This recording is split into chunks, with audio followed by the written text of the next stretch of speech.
Baiklah, Assalamualaikum warahmatullahi wabarakatuh dan salam sejahtera kepada masyarakat serta rakan-rakan yang dirahmati Allah Subhanahu Wa Taala sekalian.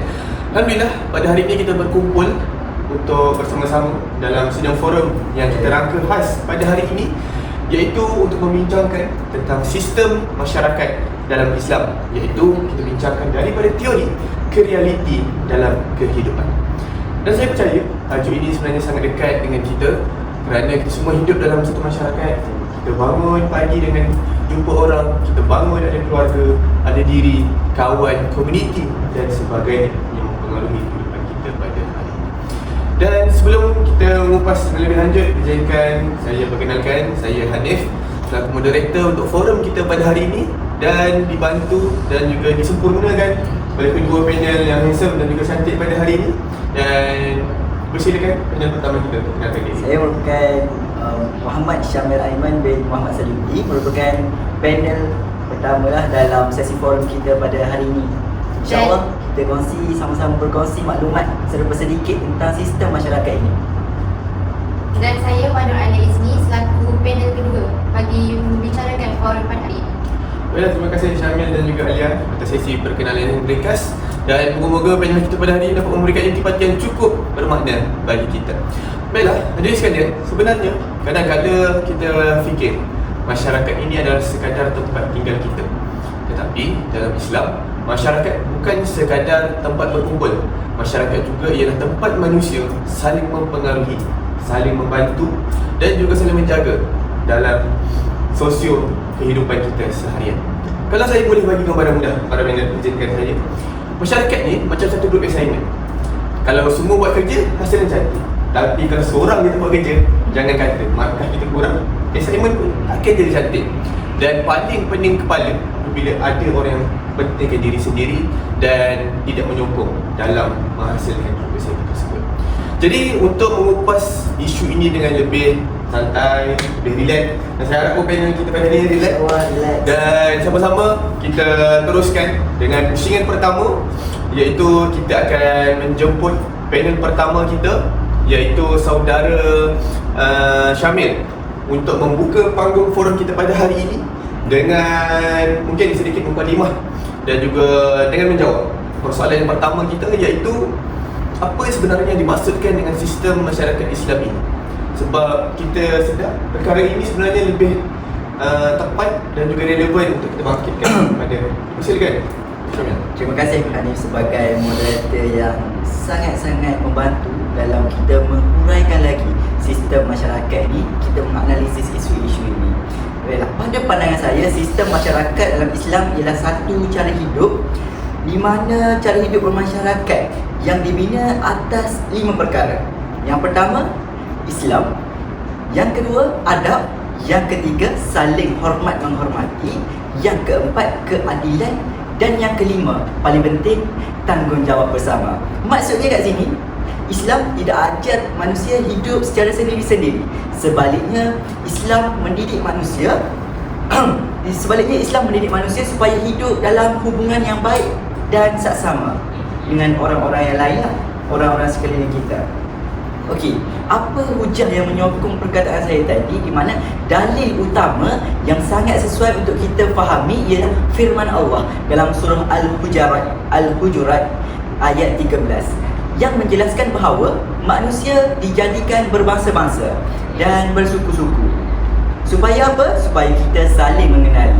Ayat ini sangat menarik. Sebab apa? Sebab Allah tidak kata manusia dijadikan berbeza untuk saling membandingkan, menghina atau bermusuh.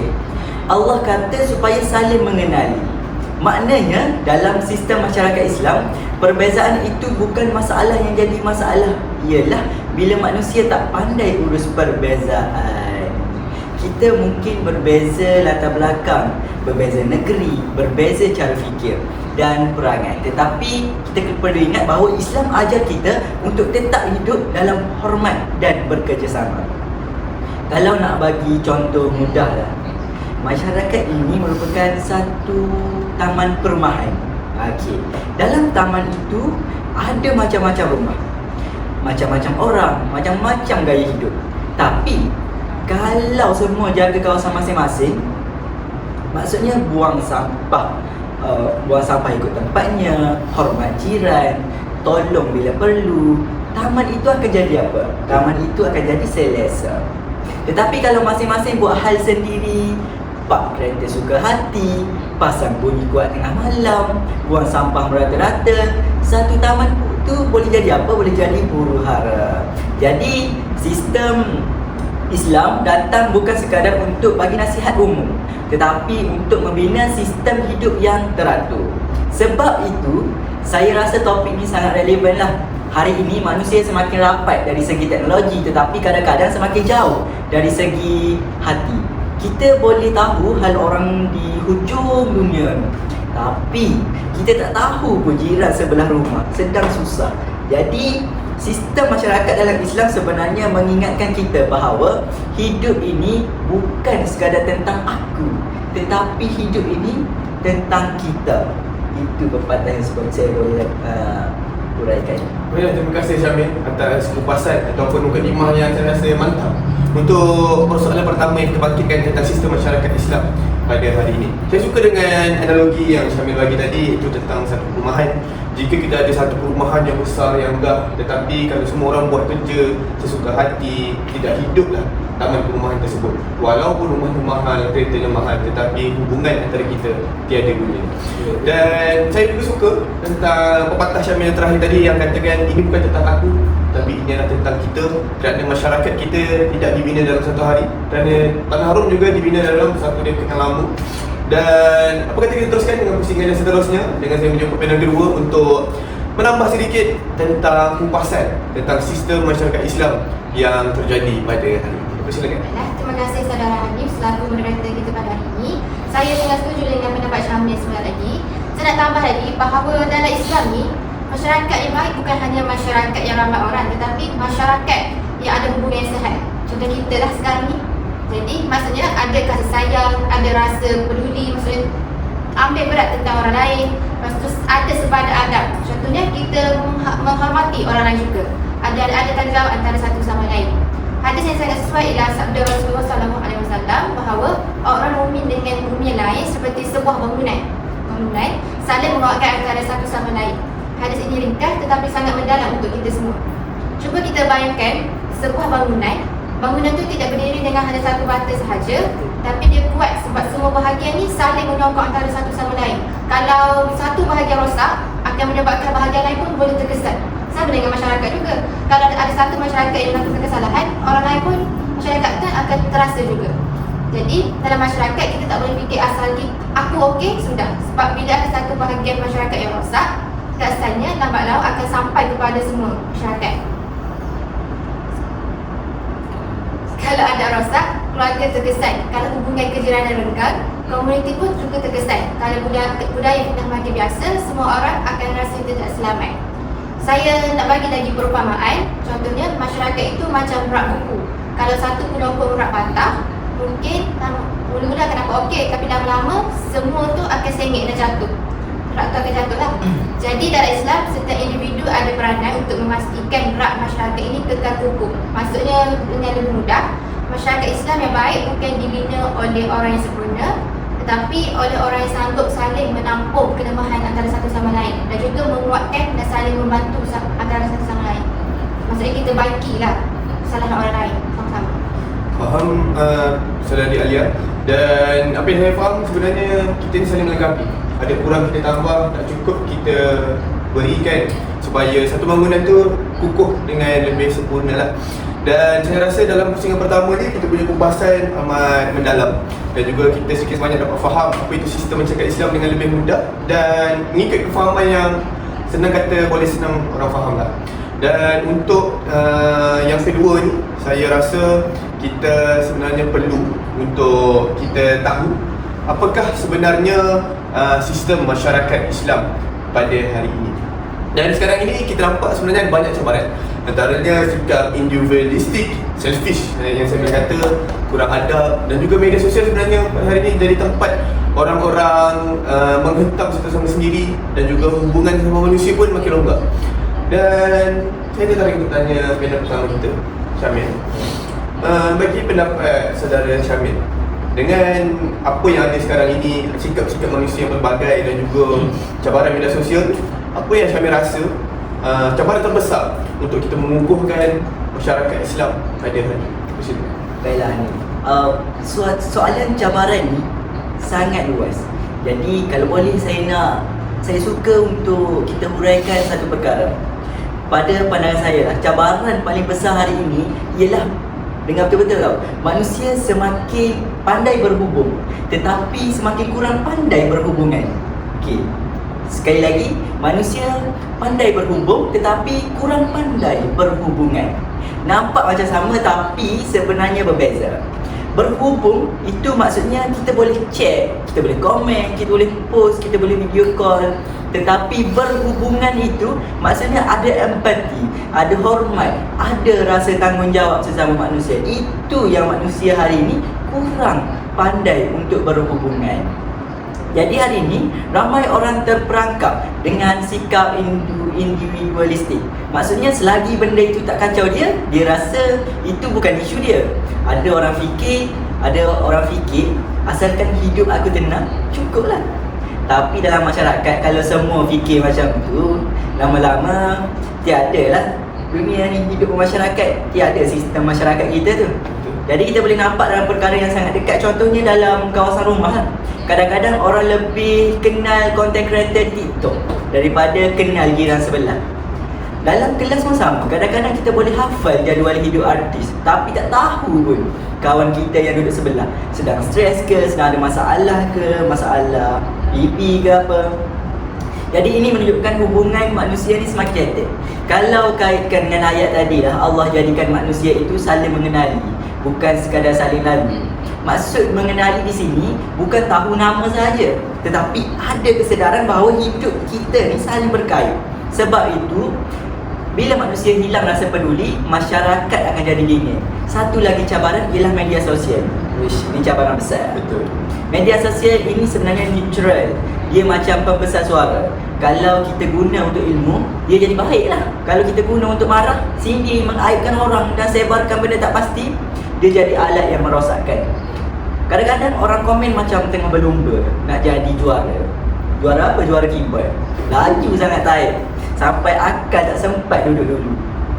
Jadi bagi saya, cabaran paling besar bukan semata-mata teknologi lah, tetapi hilangnya adab dalam menggunakan kebebasan. Faham tu ada Syamil. Dan saya tertarik dengan juara keyboard tu sebab saya juga sebenarnya pernah jadi seorang mangsa kecaman lah daripada media sosial. Apabila orang saling menghentak tanpa menilai ideologi seseorang itu sendiri dan juga mengutamakan perasaan berbanding realiti yang sebenar. Dan seterusnya untuk saudari Alia, apa saudari Alia pandang tentang cabaran ataupun ancaman terbesar untuk memperkukuhkan sistem masyarakat Islam pada hari ini? Okay, baiklah. Saya sangat setuju dengan cabaran yang dikemukakan oleh saudara Syamil tadi berkaitan dengan cabaran dalam mengamalkan sistem bermasyarakat. Saya nak tambah lagi, iaitu normalisasi sikap kasar dan juga tidak sensitif dalam kalangan kita lah untuk mengamalkan sistem masyarakat. Hari ini, benda yang dulu dianggap salah, kadang-kadang sudah dianggap biasa. Orang mengejek, kita kata kelakar. Tapi kalau tak apa sebenarnya. Orang membuka aib, dikatakan konten. Orang bercakap kasar, dikatakan aku cuba jujur. Sedangkan jujur tanpa adab tetap boleh melukakan perasaan orang lain. Tanpa kita sedar, kita telah melukakan hati orang lain. Kalau kita kembali kepada hadis tadi, Rasulullah SAW menggambarkan orang mukmin seperti bangunan saling menguatkan. Tetapi kalau kita tengok realiti pada hari ini, kadang-kadang bukan saling menguatkan, tapi saling melemahkan. Kenapa? Sebab ada orang suka merendahkan orang lain supaya nampak dia je hebat di mata masyarakat. Ada orang suka menghukum tanpa memahami. Contoh yang sangat dekat dengan kita, budaya di media sosial dan juga dalam kelompok kawan sendiri, dalam kalangan kita lah. Bila seseorang buat silap, ramai lebih suka viral daripada bagi nasihat dekat orang tu. Bila seseorang jatuh, ramai lebih suka tengok dia orang jatuh daripada mulakan bantuan ataupun tolong dia bangkit daripada kejatuhan tu. Sedangkan dalam masyarakat Islam, tugas kita bukan hanya menolong orang yang silap, tetapi membimbing orang yang silap. Pada saya, satu lagi cabaran ialah masyarakat hari ini cepat sangat nak bagi respon, tetapi lambat nak bagi refleksi. Satu benda iaitu dia orang suka komen. dekat bidang sosial lah. Semua benda nak cepat hukum, tapi kurang orang yang berhenti sekejap untuk fikir kalau aku dekat tempat dia, macam mana kita nak tolong dia orang. Kalau kita guna bahasa lebih santai, kadang-kadang masyarakat kita ni bateri phone dijaga elok-elok, tapi bateri sabar cepat sangat low. Maksudnya kita nak jaga phone tu, tapi kita tak boleh nak sabar. Sedikit sahaja tak kena, terus panas. Jadi cabaran besar masyarakat hari ini adalah bagaimana kita nak kembalikan adab, sabar dan juga rasa manusiawi dalam kehidupan seharian. Faham, menarik jawapan saudari Alia tadi. Dan apa yang saya boleh rangkumkan antara kedua jawapan panel adalah semuanya kita dapat faham bahawa teknologi dan juga kehidupan kita masa kini sebenarnya banyak memudahkan, tapi yang merosakkan adalah diri kita, nilai, adab dan juga etika kita semasa menggunakannya. Dan sebenarnya dalam masyarakat kita juga cabaran terbesar adalah sikap manusia yang saling tidak kena antara satu sama lain, menjatuhkan orang lain dan sebagainya. Jadi saya rasa molek kiranya untuk kita ke pusingan seterusnya untuk kita membincangkan tentang bagaimana cara untuk menyelesaikannya. Dan saya rasa ini adalah bahagian yang paling penting, dan saya rasa semua kita punya pendengar-pendengar pun ingin mendengar jawapan yang dibangkitkan oleh seluruh panel. Dan saya jemput terlebih dahulu untuk saudara Syamil untuk membangkitkan apakah jalan penyelesaian tentang isu utama cabaran sistem masyarakat Islam. Baiklah, pada saya keindahan Islam ni ialah Islam ni bukan sekadar pandai mengenal pasti masalah, tetapi Islam beri jalan penyelesaian yang boleh diamalkan terus dalam kehidupan harian. Antara penyelesaian paling utama ialah membina semula budaya peduli dah. Membina semula budaya peduli. Masyarakat yang baik bermula bila orang kembali ambil tahu tentang orang lain dengan cara yang betul. Bukan ambil tahu untuk mengumpat, tapi ambil tahu untuk membantu. Maksudnya kita belajar bertanya khabar, menegur dengan baik, membantu bila perlu dan hadir ketika orang lain memerlukan. Hadir ketika orang lain memerlukan ni sangat susah. Jadi kedua pula, Islam mendidik kita supaya apa? Supaya jaga adab komunikasi. Kadang-kadang masalah besar bermula daripada mulut yang tak dijaga atau jari yang terlalu laju lah. Jadi sebelum bercakap atau menulis, kita fikir dulu, adakah benda ni membina ataupun merosakkan? Kadang-kadang satu ayat yang kasar boleh tinggal lama dalam hati orang ni. Orang mungkin diam, tapi kita kena ingat, dia simpan, dia pendam. Itu yang lama-lama jadi buruk dekat hati. Ketiga, Islam menekankan keadilan dan ihsan. Maksudnya dalam menilai orang, dalam kita judge orang ni, kita jangan cepat hukum. Dalam melihat masalah, kita jangan hanya nampak kesalahan, tetapi cuba faham latar belakang, background. Ini penting tau, sebab masyarakat yang sihat bukanlah masyarakat yang semua orang terus betul, tetapi masyarakat yang sihat adalah masyarakat yang tahu membaiki dengan cara yang betul. Contoh paling mudah di kampus IPG KDRI ni lah. Kalau ada ahli kumpulan yang tiba-tiba diam dan tak aktif, kita jangan terus cop dia malas. Cuba tanya dulu, mungkin dia masalah keluarga, keuangan ataupun emosi. Islam ajar kita untuk membaiki keadaan, bukan sekadar melabel keadaan tau. Saya suka rumuskan begini, kalau nak baiki masyarakat kita, kita tak perlu tunggu jadi pemimpin negara, kita tak perlu tunggu jadi Perdana Menteri, kita tak perlu tunggu jadi pengarah. Mulakan dengan 3 perkara. Pertama, jaga mulut. Kedua, jaga sikap kita.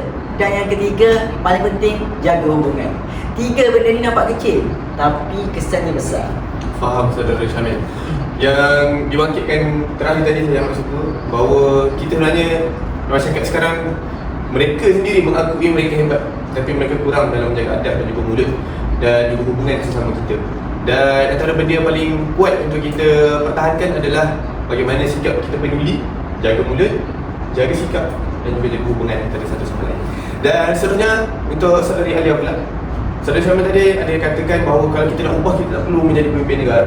Tapi bagi saudari Alia, bagaimana kita nak ubah sistem masyarakat kita pada hari ini sebagai orang yang biasa?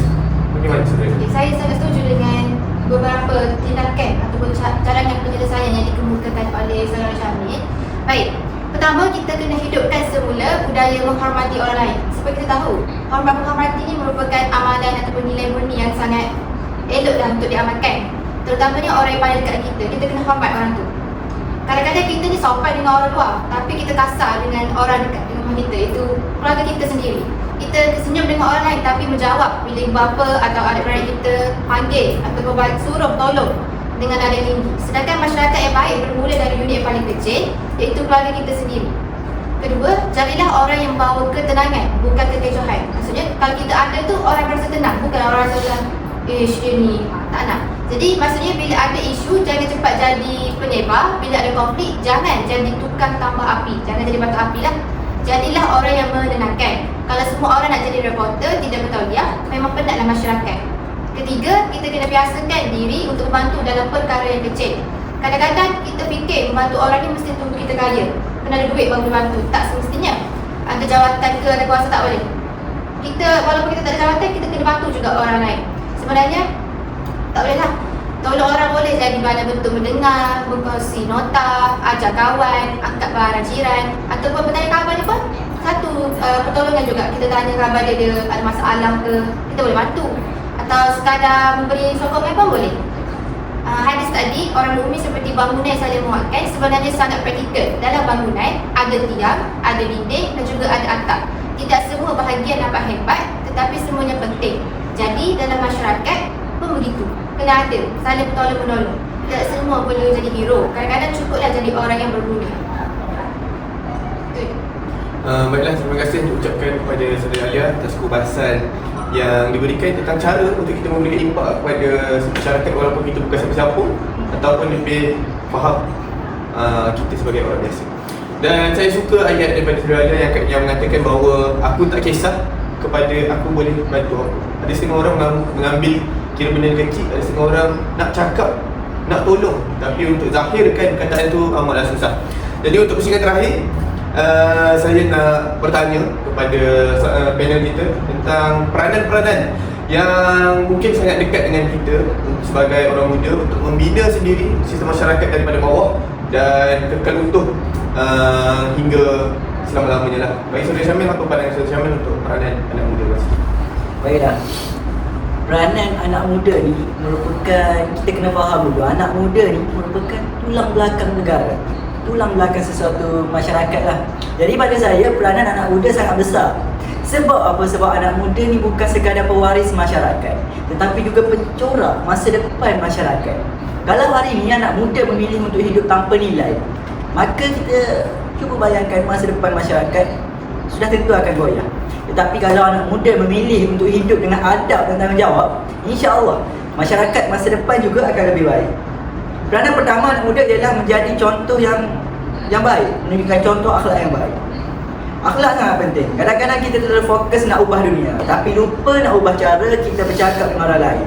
Kita nak masyarakat beradab, tetapi kita sendiri cepat sindir, cepat marah, cepat menghukum. Jadi perubahan itu mesti bermula daripada diri. Perlu ingat tu.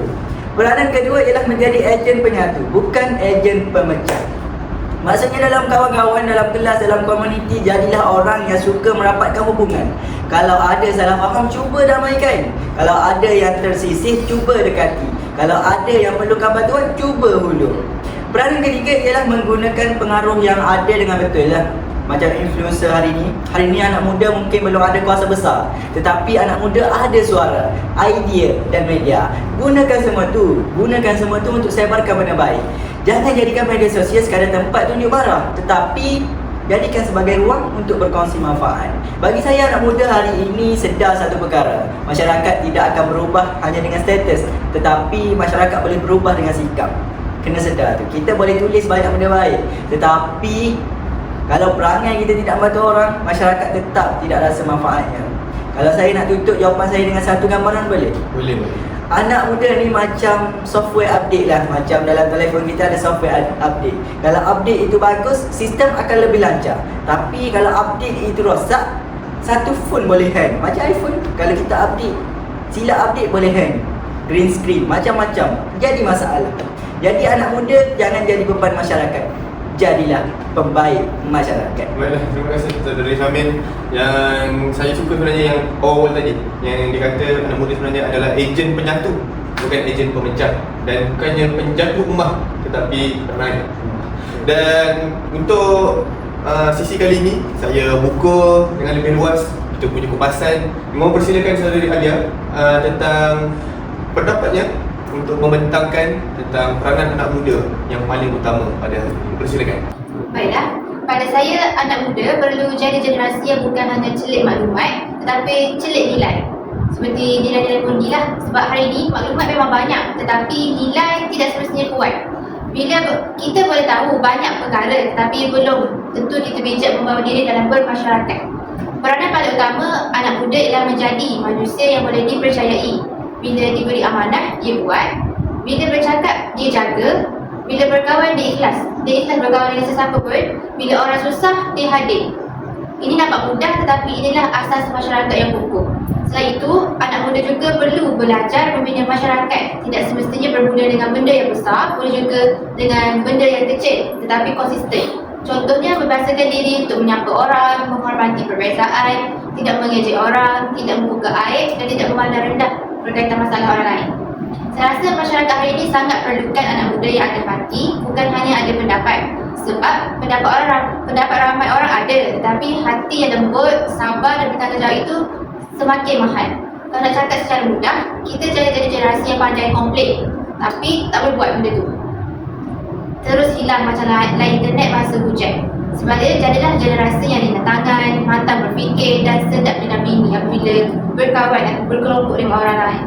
Jadi bagi saya peranan anak muda ialah menjadi penjaga nilai, penyambung ukhuwah dan membawa harapan kepada masyarakat.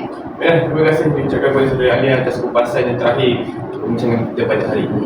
Dan Alhamdulillah kita pun telah sampai ke penghujung. Dan daripada perbincangan yang telah diuraikan, saya ingin membuat beberapa rumusan yang penting, iaitu yang pertama kita perlu faham bahawa sistem masyarakat Islam pada hari ini adalah berkaitan dengan hidup bersama yang kaya dengan adab, tanggungjawab, keadilan juga dan juga kasih sayang. Dan kedua, cabaran masyarakat pada hari ini sebenarnya sangat besar apabila kita perlu mendepani dengan sikap individualistik yang tinggi, lunturnya adab dan juga budaya menghukum. Dan yang paling penting adalah isu media sosial yang semakin lama semakin disalahguna dan dapat hubungan sama manusia itu renggang. Dan yang ketiga, sebenarnya Islam juga ada menawarkan beberapa penyelesaian yang produktif, yang iaitu seperti menjaga komunikasi, menjaga adab, etika dan sebagainya untuk kita bercakap dengan masyarakat. Dan juga yang keempat adalah peranan anak muda itu sendiri yang sebenarnya besar dan juga boleh menjadi pencetus kebaikan ataupun pencetus keburukan sama ada dia pandang sisi masyarakat itu bagaimana. Dan saya harapkan bahawa generasi muda dapat membawa nilai-nilai yang baik dalam kehidupan seharian. Dan akhir kata, kalau kita mahu menjadi masyarakat yang baik, kita lah yang perlu menjadi baik terlebih dahulu. Dan juga ayo sama-sama kita sokong perubahan dan sama-sama menegakkan ukhuwah sistem masyarakat Islam kita pada hari ini. Wabillahi taufiq wal hidayah. Wassalamualaikum warahmatullahi wabarakatuh.